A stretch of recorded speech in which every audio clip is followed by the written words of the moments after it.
Well, hello and welcome to our Ask Alliance. And hi, y'all.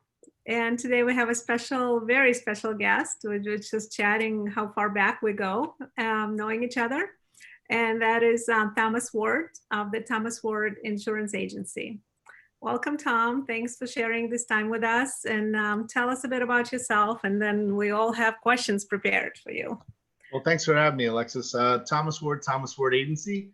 I've been in the insurance business since 2008. I started out with farmers and then directly went into my own agency probably about 6 months after getting in the insurance field. I have been in Cedarburg the whole time. I am presently in Cedarburg, Menominee Falls, Princeton, and I do have an agent out in Waukesha. We've been mostly going for property and casualty. We do have life. We do have health.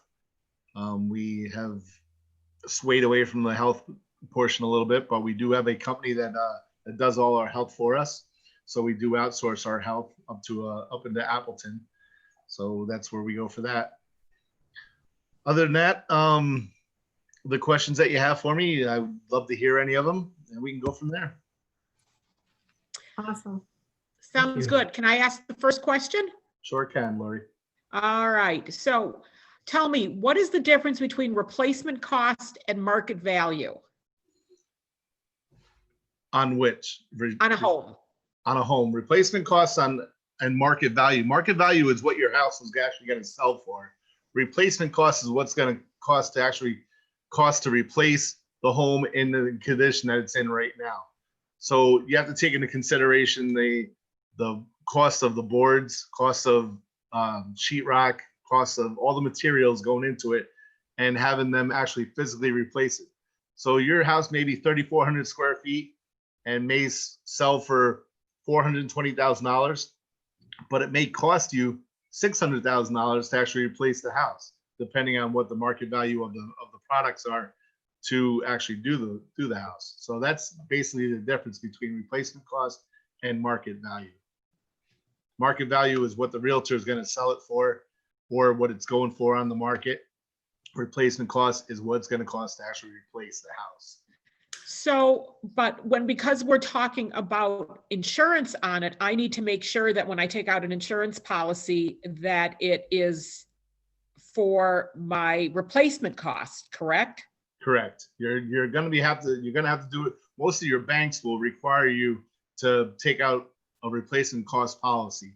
Now, if you pay off the home, you can actually do an actual cash value policy, which would depreciate over the numbers of years that the home has already been built, and that will give you a lower cost and lower premium, but it won't be able to replace the house that you actually have now. So if you're going to replace the house on the lot that you have now, you want to have replacement costs.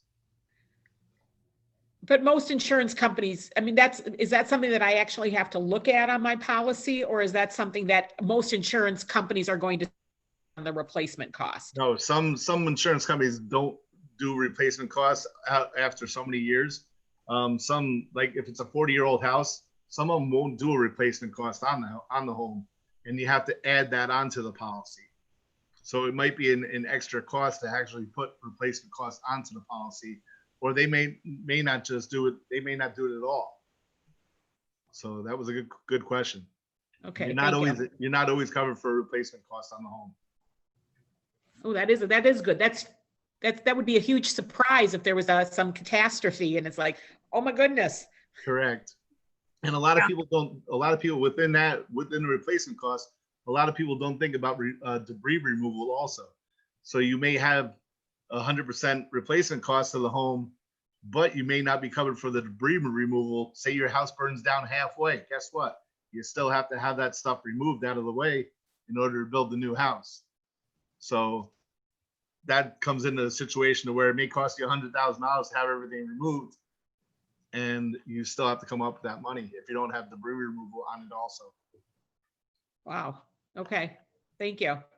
Sure. This is so true. And this is exactly why you're here today, to educate all of us, because I know when we switched our policy to you, we were surprised about things that were not covered.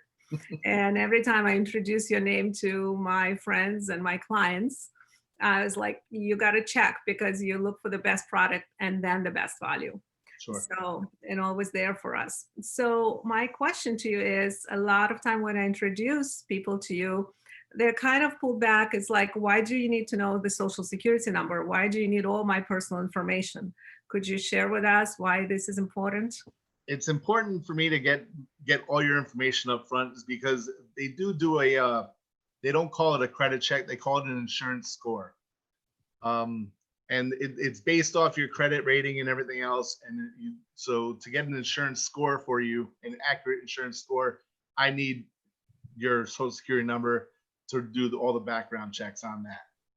And it takes into consideration to where if you had a bankruptcy or stuff like that, that comes into effect, and hits your policy pretty hard if you do have things in your background on your credit rating or your insurance score. So that's why we need that up front, because I don't want to tell you a quote and it come back $300 or $400 higher than because you didn't give me your social security number. Eventually, you're going to give me your social security number, and I'm eventually going to run the report with that social security number on there. But I would rather get it up front and before anything gets in the way. I'd rather get you an accurate quote than rather give you something that's going to be worthless. Oh, for Along sure. with your driving record, also it goes with your driving record. Just like people don't want to give me their driver's license numbers up front. Well, I hate to say this, Wisconsin, but you know there are things on your record that they're gonna show up. 5 years for anything that's an accident or a major violation, and then 3 years for a non-major violation. Got it. Thank you. So that's Sure. very similar to a mortgage in a sense of mortgage rate. When they say, oh, this is a great rate, wait a second, we need also to double check your credit history. Correct. Yes. Yeah, awesome. Anyone else, guys? Yep, I'll go next. Tom, can you speak a little bit on the comprehensive and collision portion of the insurance? Like if my vehicle gets older, when would it be a good time to get rid of it to maybe potentially save some money on the house? My rule of thumb is 10 years on a vehicle.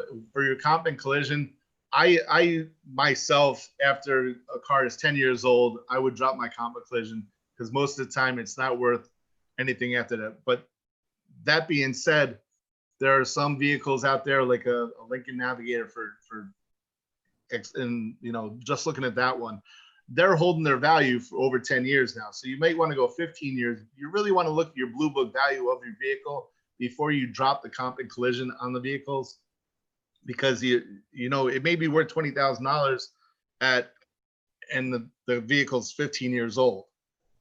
You really want to know what your blue book value is on your vehicle.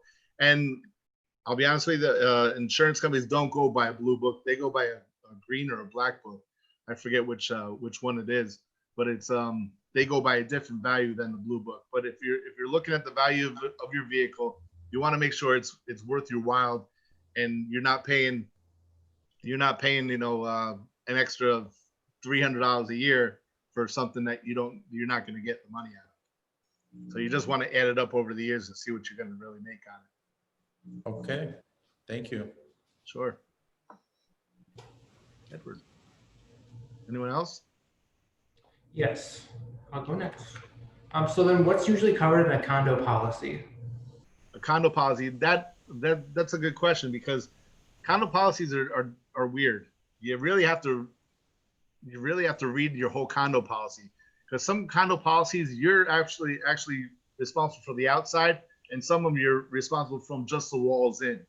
It all depends on how it's written in your contract with the condo association. Now, some of condo associations, you're responsible for some of the roofs, so you really have to read into your condo policy. But for most of your condo policies are from the sheetrock in, anything that's attached or not attached, that's going to be your personal property inside the building, and your cabinets, your tub, your refrigerators, all that stuff can become in the personal property. Now, if it's nailed down or anything and you can't remove it, that's going to become a portion of the building. But most of the time, it's all going to be personal property inside. And from, like I said, from the sheetrock end, but it all depends. Like I said, it all depends on how it's written in your contract with your association. Some people just read. Yeah, I usually ask the client to give me a copy of their association policy, and I can figure out for them. But sometimes they can't get a hold of it beforehand, and I have to actually call over to the association and see what's covered. I did have a gentleman who was just he was buying a side-by-side condo, and he was responsible for the whole half of his building. Okay, there were only 2 units in the whole building, but he was responsible for the whole half of it. So that means, all the way down to the basement, all the way up to the top of the roof, and he was responsible for everything on it. Now, getting the best thing for you to do on that is to form an association. If it's just 2 condo units and you don't have an association form an association and have that insured also. Great. Thank you. Sure. I'll go next. So this actually happened to my neighbors here, and I was wondering who is at fault if my neighbor's tree falls on my house. And on top of that, what if my neighbor from 2 doors down, his tree lands on my neighbor's tree and then it falls on my house? Who's at fault? That's a really good question too, because if you're it's gonna go on your own owner insurance or your own car insurance, depending on what it falls on. If it falls on your house, it's gonna go on your homeowner's insurance. If it falls on your car, it's gonna go on your car insurance, and your neighbor is not gonna be at fault unless the tree was dead and you actually sent them notices that their tree was dead and it should be taken down, and you have proof that you can say, hey, listen, I told this gentleman that his tree was dead and he's known that the tree was dead and everything else. That's the only recourse you're going to have against that next door neighbor. And same with the person 2 doors down. If they know that tree is dead and they've known it was, and you got proof that you told them it was dead, then you would have, that's what you'd have to prove. But most of the time, it's going to come back on your own insurance. Interesting. Thank you. Edward, I think if that chain reaction thing with the trees happen, you might as well go buy a lottery as well, because I'm not sure what the chances of that are. But just who knows, maybe you'll win. But yeah. But yep, either way, it's good. Probably going to land right back on your own insurance. So going on with that particular scenario where if a tree falls on your car or your home, it's your responsibility. What happens if lightning hits the tree? Is that considered an act of God, and therefore that's out of pocket and it's not even going to be covered on insurance? No, that if you have comprehensive on your vehicle, you're gonna be covered for that. That's What where about on your home? That's where comprehensive comes in on the vehicle. What about on the house? On the house, it's covered also. It's very, very, very, very rarely not covered if a tree falls on your house, even if it's hit by lightning. Huh, okay. Even if you cut down a tree yourself, sometimes Is that it's something covered. new? Is that been something new in the state of Wisconsin? Or has that just always been? No, that's always been that way, as far back as I know it anyway. I mean, I've had a tree fall on my house and it took out back half my house, and that was covered. And is one notice enough to send to your neighbor?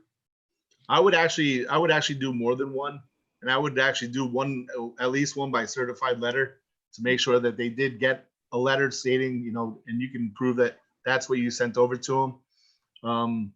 Because if you go to court, you got to have something you need something to prove it. But most of the time, your company is just going to cover it. And then if they do go back and subrogate against your next door neighbor, they'll want the proof from you. just so you can get your deductible back. Cool. Good question, Edward. Got us going. Even made me remember when we switched our policy to Tom. Apparently, our sewer backup wasn't covered, and we all thought it was covered. So, could you talk more about this and the difference with the flood insurance, please? The difference between water sewer backup and flood insurance. Yeah, Flood and insurance- everything. Like, yeah. Yeah, well, water sewer backup, even if you're on a septic home, you still want water sewer backup, because if you clog a toilet, you flush a toilet in the middle of the night, you go back to bed not even thinking about it, and your toilet just keeps coming back up, guess what? That's water sewer backup, no matter how you look at it. And if you don't have water sewer backup coverage, you're kind of in a pickle, because it will not be covered by most of your policies. If somebody comes in and does work on your home, and they put a pinhole in your refrigerator ice cube line, and it sits there and leaks for a month, you want to ask them if they have insurance on their business also, because that's going to be covered underneath their portion of the business. Even though your company will cover it for the first portion, they're going to subrogate back against whoever put that actual refrigerator in. So you're going to have to look at that too. So make sure whoever does work in your house at any time, even if they're just delivering a refrigerator and installing a refrigerator, make sure they have insurance on their business. But the water sewer backup, definitely have it. It covers you underneath the basement.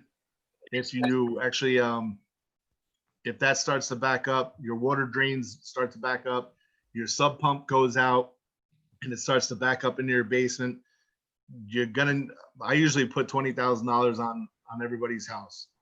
And that's usually what we start at, is $20,000. A lot of places only do a $10,000 startup, and then you buy it up after that. But if you have a finished basement, you're going to want at least $20,000 to replace sheetrock,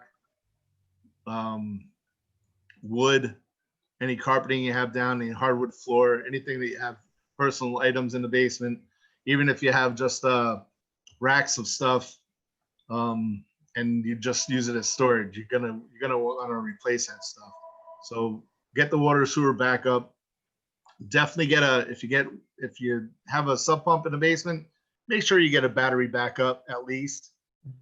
If you don't get a battery backup, you can actually have it hooked up to your wiring and have it hardwired in.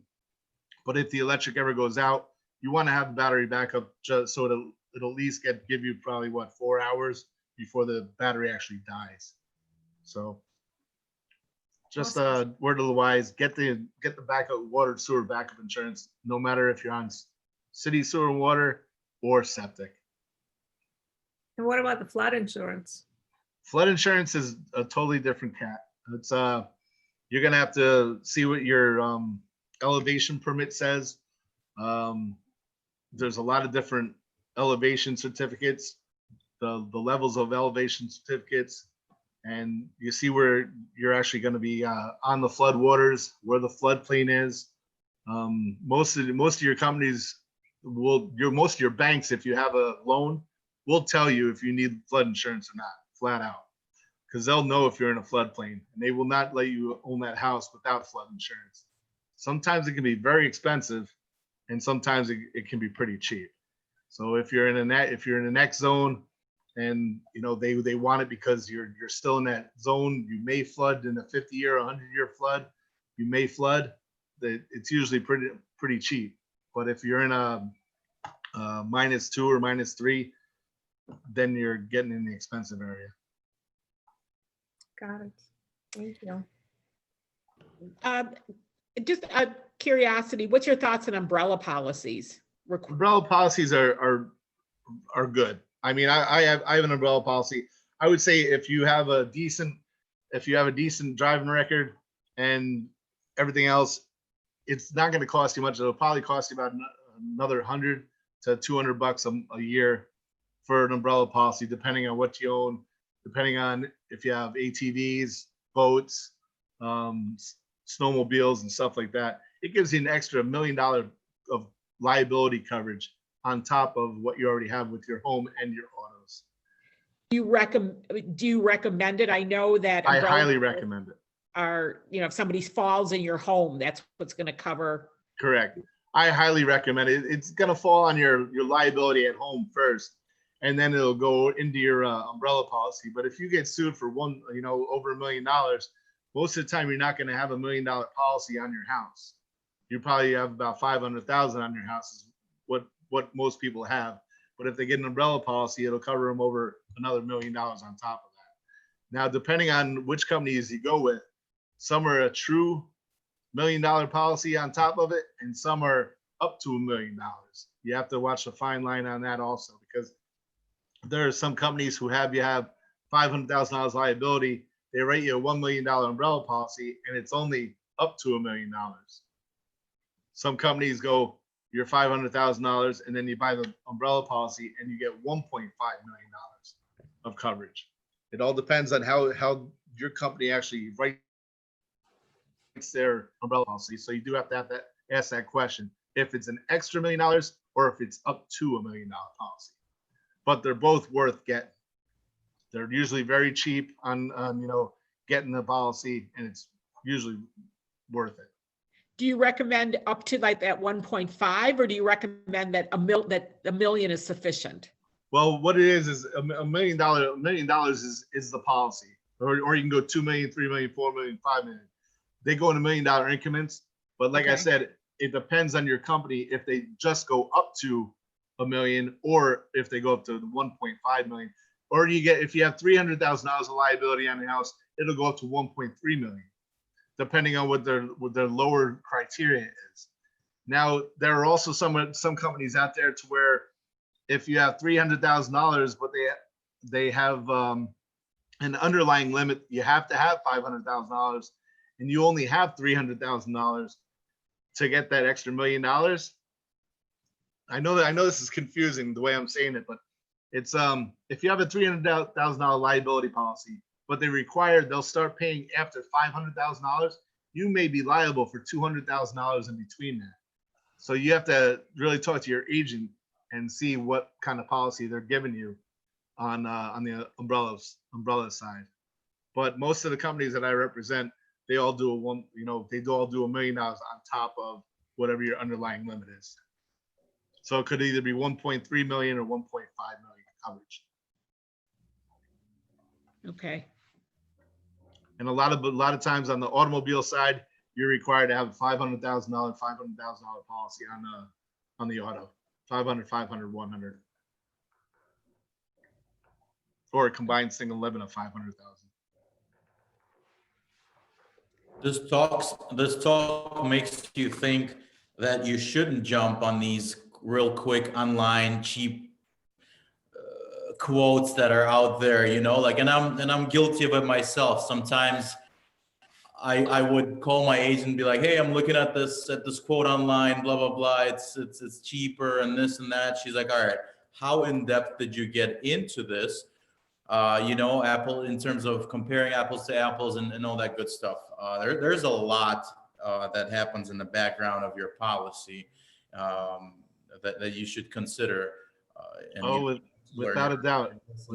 And then when you have a problem with your insurance company, who do you go to that's actually going to fight it for you?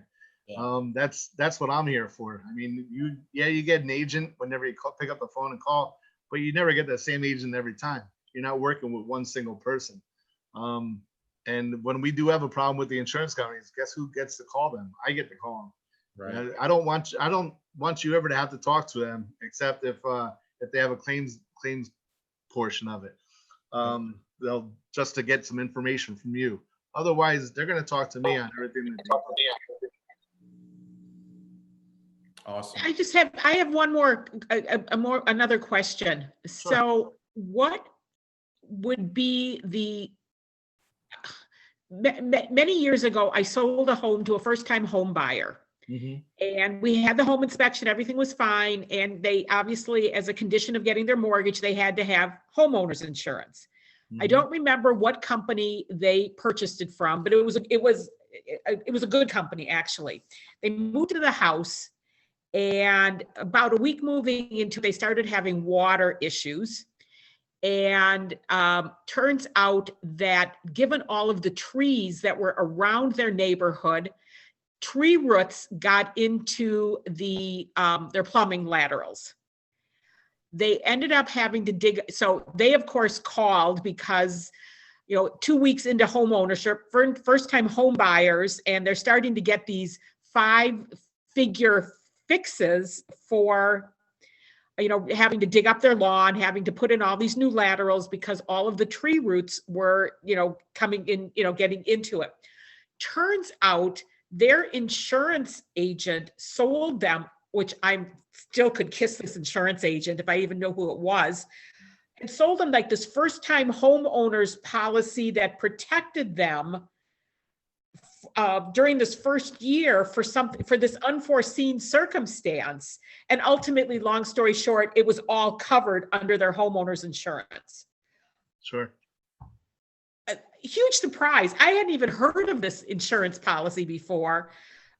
And now, of course, when I'm talking to first-time home buyers, it's like, let's have this really good conversation with your insurance person.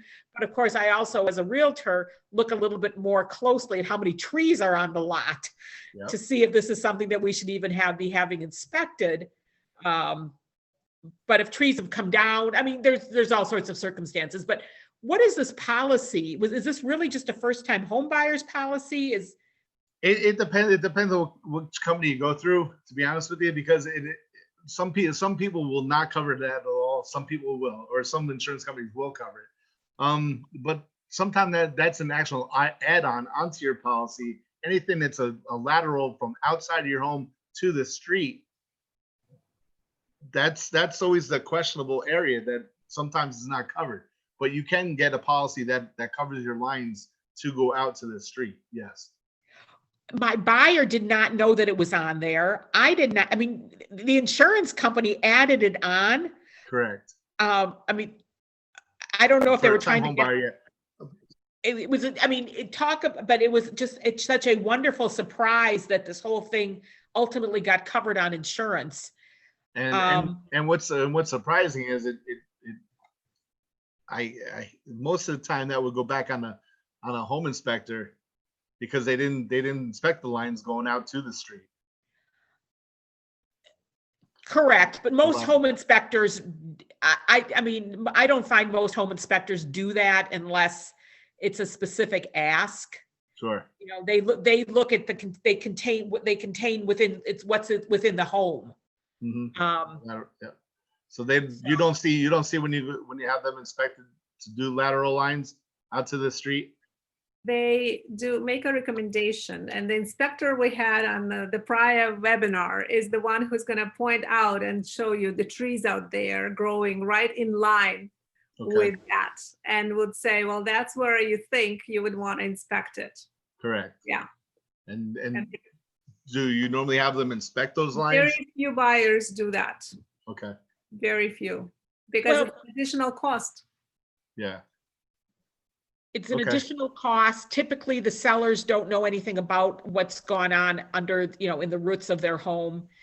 And many times over the course of years, trees have been removed. So you're looking at you go to somebody's home, you see one tree and you go, okay, fine. How much damage can that one tree do? Well, sure. 50 years ago, there were probably 50 trees, only, maybe they were removed. There were, but were the stumps removed? I mean, there's so much unknown when it comes to trees and roots and laterals and things like that. But my question was more pertaining to the unknowns when buying insurance. You're a first-time home buyer. You're going to your insurance agent and saying, hey, I'm buying a house, sell me a policy. How do you know which questions to even be asking to make sure that you are covered? Well, you're pretty much don't. I mean, if you're coming in blind to something like that, you don't know what to ask. And that's why your agent should actually sit down and say, hey, listen, did they go over this? Did they go over this? Do you want this? Do you want this? We have a checklist. And if we don't hit that checklist and, sign off or initial that we spoke to you about it, then that could be held back on us too if we don't write it for you, or if we don't offer it to you. So that could come back on our, if we don't offer it to you, but it's in your policy, it's within your policy, and we do a checklist for you. That's on my side of things. So that would be a lot of things to, like the water sewer backup. I offer it to everybody. If you don't want water sewer backup, you're signing off on it. I'm not writing your insurance unless you sign off on it that you don't want it. If you don't want, medical insurance on the place, guess what? You're signing off on that too, because I'm not getting stuck for saying, or you saying, well, he never offered it to me. Well, I did offer it to you. But yeah, there are a lot of things out there that you got to do your research when you first buy a home. Of course, you guys know that. And then just all we can do is guide them in the right direction and say, hey, listen, we think you should get this, or we think you should look at this. Not everybody's going to take it. And I mean, if you, a lot of people, there are some people out there that don't even have life insurance, and they have, 2, 3 kids. Well, if you wind up passing, guess what? You're not doing your kids any good, or your wife or a husband any good if you don't have any life insurance. That's another thing out there that I see, that a lot of people don't have life insurance for, for $40 a month, you can get $200,000, $300,000, $400,000 depending on what your status is in life, and you can get coverage for the next 30 years, even if you do a small term for 150,000, 200,000. You think that's going to help your family if you pass away? It's going to help them a little bit so they can get through the hard times of getting everything back up and running over the next 2 years. That's probably what it'll take them. With all of these COVID deaths, talking about life insurance and covering, and I realize we're a little bit off the beaten track with homeowners. It's all good. It's insurance. But is the insurance industry taking a bath right now because of all of these COVID deaths? It depends on if they're insured. I mean, like I was telling you about the gentleman that I knew, he had no life insurance. Well, there's no life insurance, and obviously no life insurance, they're not taking a bath. Of course, but I mean, you've got 250,000 people. Let's say 40% of them had life insurance. Is that obviously that's a huge factor? I mean, there's more deaths that have come up in 2020 because Correct. of COVID. And yeah, if they're in a situation like a hurricane, I'll bring it back to the other side. If there's a hurricane in Florida, guess what? That insurance company's going to get hit. They're going to get hit. They built in for these things. And guess what? The next year, when they put the rates out for the next year, they're going to build in for what they lost the year before to make some of that money back. So they'll adjust to the rates. So given all of the COVID deaths in 2020, we could see our insurance quotes going up in 2021 to offset on life insurance and health insurance. Sure, you could. Without a doubt. Okay. Sorry, I seem to have monopolized. Anybody else have any questions? Anyone else? No, that was pretty comprehensive. One thing I do want to say that a lot of people don't think about is in their yards, when you put up a retaining wall and your retaining wall falls, a lot of times it's landslide and it goes into your neighbor's yard. That's not going to be covered by your insurance. Just because the movement of the earth moves, it's not going to be covered by your insurance. So if you do have retaining walls, keep your retaining walls up, keep them up to date. They can show negligence, or your neighbor can show negligence. Take pictures of it. If you have a person with a retaining wall next to you and it's starting to crack, make sure you do the same thing that you do with the dead trees and stuff. Make sure you document it, send them stuff in the mail, and get it certified if you see something like that's going on. If you see the guy next door who puts a ratchet strap around a tree to hold it together, well, take a picture of it, because guess what? If it falls in your house, he's liable for it. So they knew something was screwed up with it. They tried to save it, and guess what? It's going to be their fault then. But yep, that's all I have for insurance. I have a final question from the joyful point of view of pets and pets insurance. Pet We insurance, all yep. love our dogs and kitties and everything. Any tips on that? We do have a few companies who do pet insurance. You can get the pet insurance. It does cover quite a bit of accidents and stuff like that. Depending on what your pet is worth to you, it is definitely it's good for those. How do you say it? I'm a hunter, so I see this Forget I totally asked. different. Forget I asked.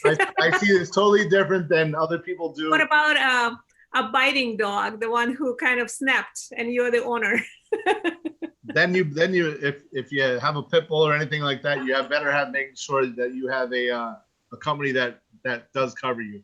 If you don't tell your company that you have a dog and that it bites or it has a bite history or anything else, they will not cover you if it bites somebody else. If you have a German Shepherd, Doberman Pinscher, Pit Bull, Mastiff, Chow, those are the main breeds that they look for.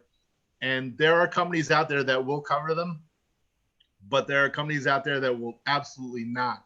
And if they find out you have one in your home, they will cancel your insurance. So the little nipper, I know that one. You're risking having your home insurance canceled. He wanted to say hi to you. All right, guys, what else?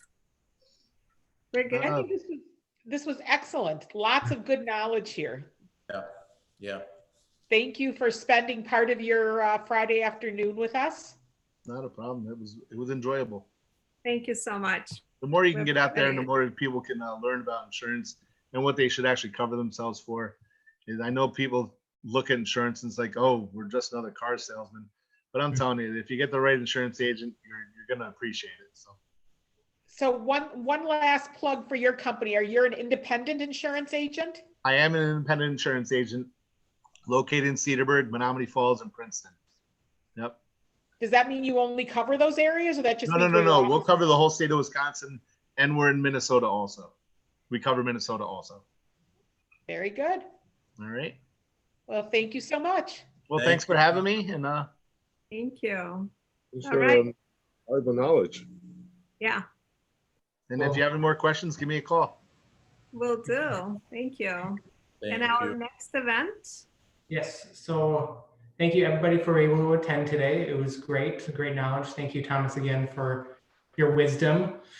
So our next Alliance, Ask Alliance, is January 8th at 2 p.m. Our speaker will be Seth Wahlberg from A Gift of Time. And what they are coming to discuss is essentially how you can, information on how you can transition, relocate, and organize your home for a move out or move in. So we're ready for that. Awesome. All Bye, right. y'all. Take care. Thanks. See you all there. Everybody. Thanks so much. Hey guys. Bye-bye.